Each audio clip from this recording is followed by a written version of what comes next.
Halo semuanya, perkenalkan nama saya Margareta Dewi Agustina. Saya kelas 11 OTKP dari SMK Maria Mediatrix.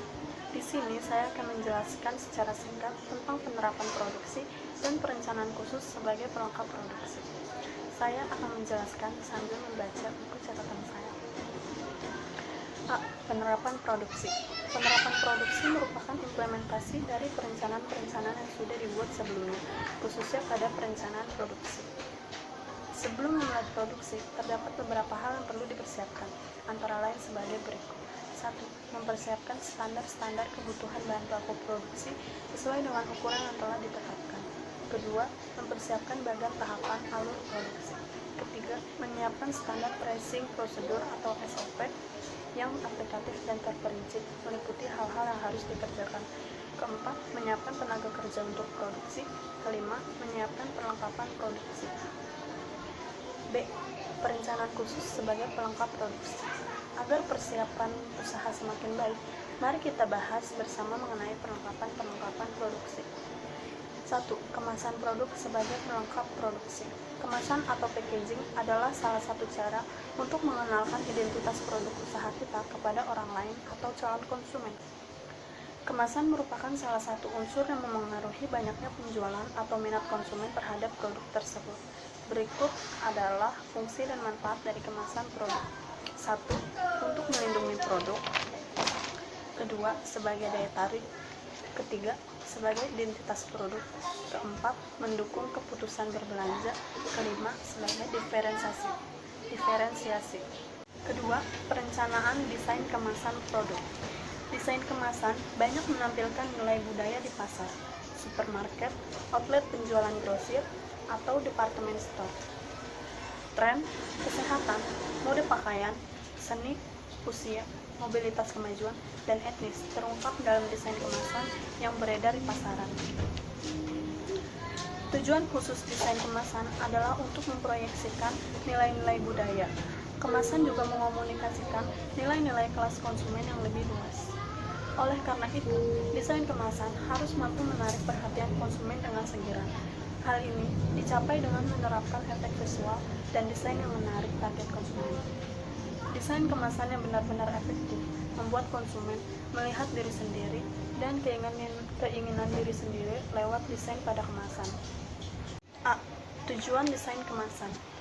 Berikut merupakan pertanyaan-pertanyaan yang perlu dijawab terlebih dahulu sebelum melakukan desain kemasan. Tujuan pertanyaan tersebut adalah menyediakan informasi yang mendukung proses desain kemasan dan menyediakan kerangka kerja bagi penempatan produk di pasaran. Pertanyaan pertama, siapakah konsumennya?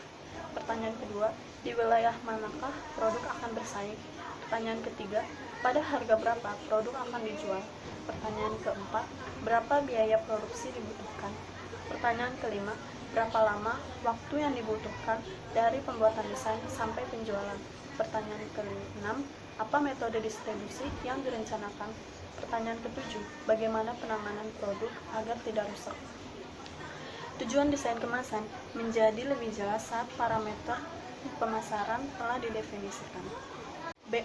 Hal-hal pokok yang perlu diperhatikan pada desain kemasan. Terdapat beberapa hal pokok yang perlu diperhatikan pada desain kemasan. Di antaranya, ketepatan kategori, kesesuaian dengan produk yang dikemas, bahan baku yang berkualitas, berfungsi dengan baik atau mudah dan aman dalam mengeluarkan isi, memperhatikan estetika, kecukupan informasi, daya tarik dari konsumen, dan adanya inovasi. Idealnya, suatu desain kemasan dievaluasi secara berkala untuk memperhatikan bahwa desain tersebut masih sesuai dengan permintaan pasar yang terus berubah. C. Desain kemasan dan kesuksesan pemasaran produk. Desain kemasan akan mendorong kesuksesan pemasaran produk ketika hal-hal berikut terpenuhi. 1. Desain kemasan merefleksikan kualitas yang bagus dengan harga yang wajar. Kedua, isi produk dan pesan pemasaran ditampilkan dengan jelas dan langsung pada desain kemasan. Ketiga, desain kemasan tahan lama, baik selama penyimpanan, pemajangan, maupun penggunaan produk. Keempat, elemen-elemen dalam desain kemasan teratur dan efektif serta tidak tampak kotor atau usang miring. Kelima, desain kemasan sesuai dengan kategori produk dan jenis usaha. Keenam, desain kemasan inovatif dan kompetitif. 3. Perencanaan distribusi produk. Perencanaan distribusi merupakan pembuatan keputusan sistematis yang berkaitan dengan pergerakan fisik dan transfer kepemilikan produk dari produsen ke konsumen. Tujuan dari perencanaan distribusi adalah sebagai berikut. A. Menyalurkan produk dari produsen ke konsumen. B. Mempertahankan dan mengembangkan kualitas produksi. C. Menjaga stabilitas usaha. D. Menjamin pemerataan perolehan produk di setiap wilayah. E. Meningkatkan nilai barang dan jasa. F. Proses produksi merata. G. Mempertahankan keberlanjutan proses produksi. H. Menjaga stabilitas harga barang dan jasa. Proses distribusi terbagi menjadi 3 jenis. A. Distribusi langsung. Pada distribusi langsung, kegiatan pendistribusian dilakukan langsung oleh produsen kepada konsumen tanpa perantara.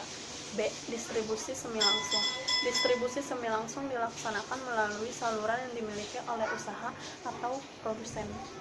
C. Distribusi tidak langsung. Aktivitas distribusi secara tidak langsung dijalankan oleh lembaga pemasaran di luar pemasaran produsen seperti agen atau perusahaan retail. Setiap aktivitas pendistribusian pasti melalui saluran distribusi. Saluran distribusi adalah saluran yang digunakan oleh produsen dalam rangka mendistribusikan produk ke konsumen. Kegiatan pendistribusian tidak akan berlangsung baik tanpa adanya pihak-pihak yang menjalankan. Contoh-contoh pihak yang berkaitan dengan aktivitas pendistribusian adalah sebagai berikut. A. Pedagang. B. Agen. C. Makelar. D. Eksportir. Dan E. Komisioner. Oke teman-teman, sekian penjelasan singkat saya mengenai penerapan produksi dan perencanaan khusus sebagai perlengkapan produksi. Kurang lebihnya mohon maaf, selebihnya saya ucapkan terima kasih.